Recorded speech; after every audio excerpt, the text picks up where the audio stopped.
Good morning children. आज मैं आप लोगों को फाइबर्स का टाइप बताने वाला हूं। आप इससे पहले कॉटन का ये क्लॉथ का जितना भी टाइप्स था, चाहे वो वुलन हो या कॉटन हो, सिल्क हो या जूट हो, ये सब के बारे में पढ़ा। आज जो मैं आपको बता रहा हूँ फाइबर्स के बारे में, ये फाइबर्स क्या होता है इसे समझने की आप कोशिश कीजिएगा। फाइबर्स का अर्थ होता है रेशा। रेशा रेशा आज जितना हम क्लॉथ पहन रहे हैं उसमें हमें ये नहीं समझ में आता है कि हम आज कौन सा क्लॉथ पहन रहे हैं और कौन सा क्लॉथ हमारे बॉडी के लिए कंफर्टेबल। कुछ स्मार्ट बनने के लिए भी कुछ हम लाइन लिखे हुए हैं कि आप अपने आप को स्मार्ट कैसे लगोगे। एक चीज मैंने आपको बताया था और ये ध्यान रखिएगा कि मैं आपको फिर रिव्यू कर रहा हूं प्रीवियस क्लास से। क्लॉथ जो है वो क्यों जरूरी है। क्लॉथ हम लोग के लिए नेसेसरी है। क्यों? वो क्लॉथ हमें प्रोटेक्ट करता है हीट से, रेन से, कूल से, डस्ट से और इंसेक्ट वाइट से।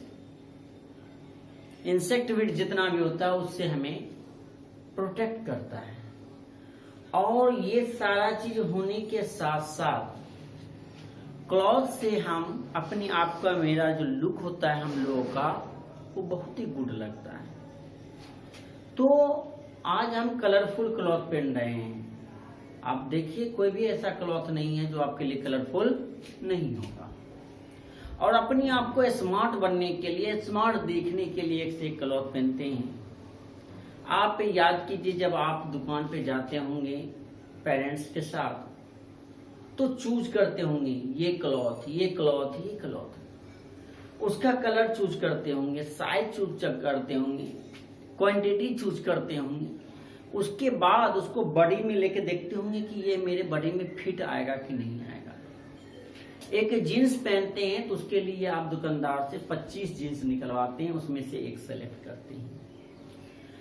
हम आपसे ये कह रहे हैं कि जब हम चूज करने जाते हैं दुकान पर तो कहते हैं कि हमें ये क्लॉथ चाहिए, वो क्लॉथ चाहिए, लेकिन कभी भी हम लोग के दिमाग में ये नहीं आता है कि कौन सा क्लॉथ हमारे कौन से सीजन के लिए कंफर्टेबल है और कौन सा क्लॉथ जो सीजन के डिफेक्ट होगा और वो हार्मफुल होगा हम लोगों के लिए। ये कभी भी हम लोग नहीं सोचते। मेरे कहने का अर्थ ये हो गया कि फाइबर 2 टाइप का होता है। एक होता है नेचुरल यानी प्राकृतिक रेशा और दूसरा होता है मैन मेड यानी कृत्रिम रेशा। प्राकृतिक रेशा क्या है? प्राकृतिक रेशा वो है जिस रेशा के प्रोड्यूस होने में, जिस रेशा के निर्माण होने में गॉड के द्वारा, यानी गॉड का एक बहुत बड़ा योगदान होता है उसमें। आप कभी कल्पना किए हैं कि सीप के बॉडी पर जो हेयर आ गया, भेड़ के बॉडी पर जो हेयर आ गया, वह कौन सा रेशा है? क्या उसे मानव ने उसके बॉडी पर हेयर ला दिया? नहीं।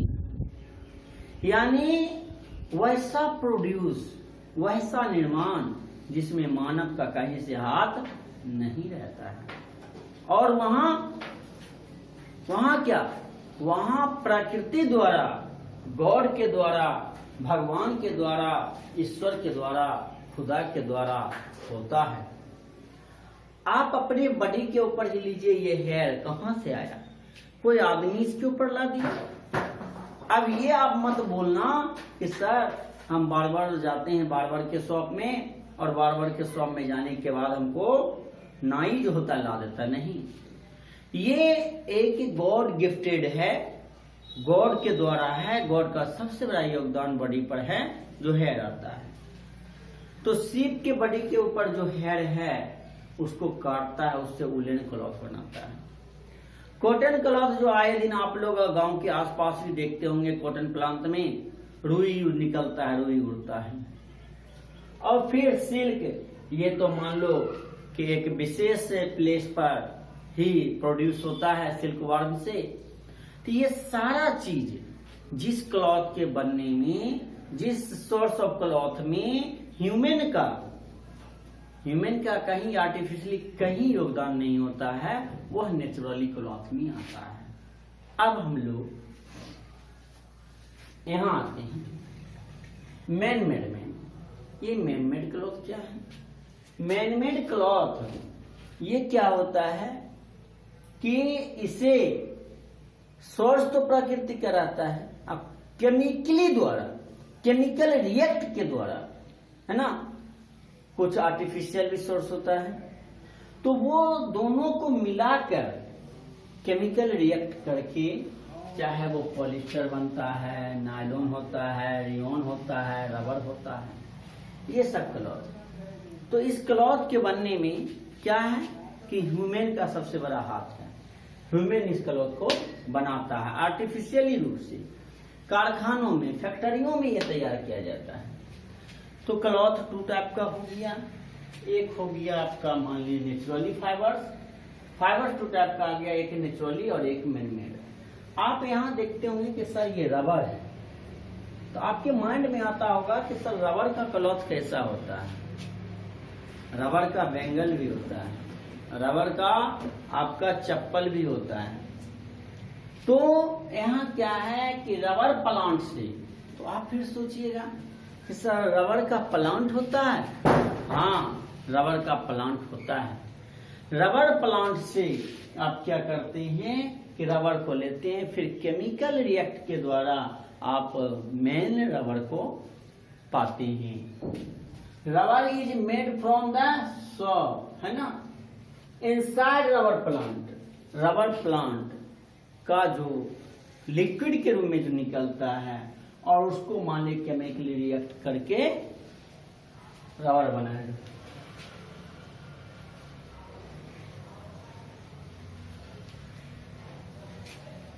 अब हम आते हैं अपने अलग भाव पर। क्या आपने कभी सोचा कि रेनकोट कैसे बनता है? आपने कभी सोचा कि शादी विवाह में जो वाटरप्रूफ पंडाल लग जाता है, या वाटरप्रूफ हुआ क्या, ये कहां से तैयार होता है? आपने नहीं समझा। मैं आपको बताना चाहता हूं, ये सारा चीज जो है, ये सारा चीज आर्टिफिशियली है, मैन मेड है, केमिकली रिएक्ट से बनता है। और आ गई सवाल कि हम क्लॉथ पहनते हैं, लेकिन अपने आप को स्मार्ट कैसे बनाएंगे? क्या हम डर्टी क्लॉथ पहन के, क्या हम रैग क्लॉथ पहन के, रैग माने क्या, फटा चिटा, क्या हम रैग फुल क्लॉथ पहन के? नहीं ना ही हम डर्टी क्लॉथ पहन के, ना ही हम रैग फुल क्लॉथ पहन के कर सकते हैं। अब हमारे कहने की बात ये आ गई है बाबू कि हम किस तरह का क्लॉथ, मैं बता रहा हूं।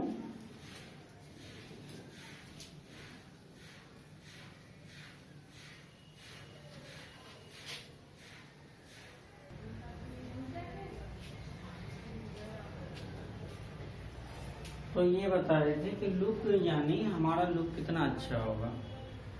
तो इसके लिए हमें कुछ सोचना पड़ेगा। ये सोचना है कि जैसे we should wear clean cloth, हमें क्लीन क्लॉथ पहनना चाहिए, और वो भी हमेशा, ये नहीं कि नहीं डर्टी क्लॉथ का तो यूज करना ही नहीं चाहिए, क्लीन क्लॉथ हम पहनेंगे। और ये क्लीन क्लॉथ हमारे बॉडी में जितना भी जर्म्स होगा उससे वो भागेगा, क्योंकि डर्टी रहेगा। डर्टी में तो मान लो कि माइक्रोवेव तो निकलता ही निकलता है, माइक्रोब्स निकलते ही रहेगा। तो यहाँ क्या है कि जब भी हम अपनी बॉडी में क्लॉथ को पहनेंगे तो वो एकदम नीट एंड क्लीन होना चाहिए।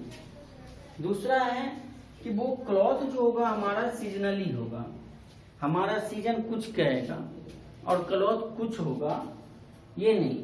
हमारा सीजन अगर समर सीजन है तो हम कॉटन क्लॉथ पहनेंगे, विंटर है तो हम वुलन पहनेंगे।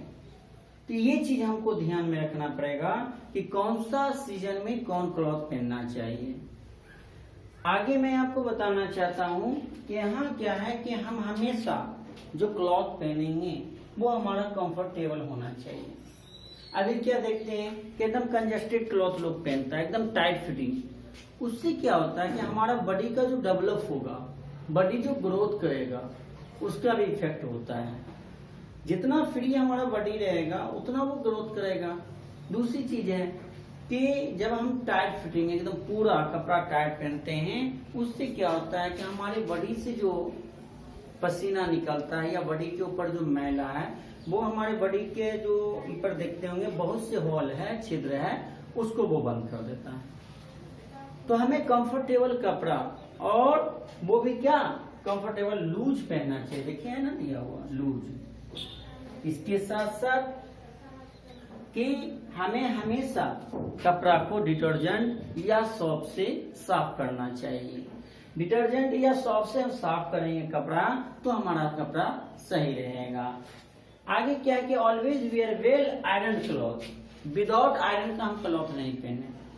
आयरन किया हुआ जिसको आप इस्त्री कहते हैं, इस्त्री किया हुआ क्लॉथ आप पहनेंगे आपको बहुत ही अच्छा होगा। तो यहाँ क्या है कि आपको अपना मेहनत से ये ध्यान रखना है और अपना दिमाग से, मेहनत तो छोड़िए, अपना मेहनत इसलिए कहते हैं कि आप हो सकता है कि अपना क्लॉथ को अपने से साफ करो, लेकिन ये दिमाग रखना है आपको कि हमेशा हम ये जो 2-4 रूल दिए हुए इसको फॉलो करना है, तब जाकर हम स्मार्ट लगेंगे, नहीं तो हम स्मार्ट नहीं बन पाएंगे। क्लॉथ हमारे लिए नेसेसरी है। तो बच्चों आज का ये चैप्टर आपका समाप्त होता है और इस चैप्टर का जितना भी क्वेश्चन आंसर है हम शेयर करके आपको पीडीएफ के माध्यम से व्हाट्सएप पर सेंड करेंगे या टेलीग्राम पर। लेकिन आप अपनी कॉपी में जो बोर्ड पर आज मैंने लिखा है आप उसको पूरा को नोट कर लेंगे, वो बेहतर रहेगा। तो आज के वीडियो में हम आपके साथ बस इतना देर के लिए हैं। ये नेक्स्ट आपका फेयर कॉपी मैं दूंगा। फेयर कॉपी 2 भाग में बना के या 1 भाग में बना के मैं दूंगा आंसर, और उसके बाद फिर चैप्टर 8 की ओर चलेंगे। तब तक के लिए धन्यवाद।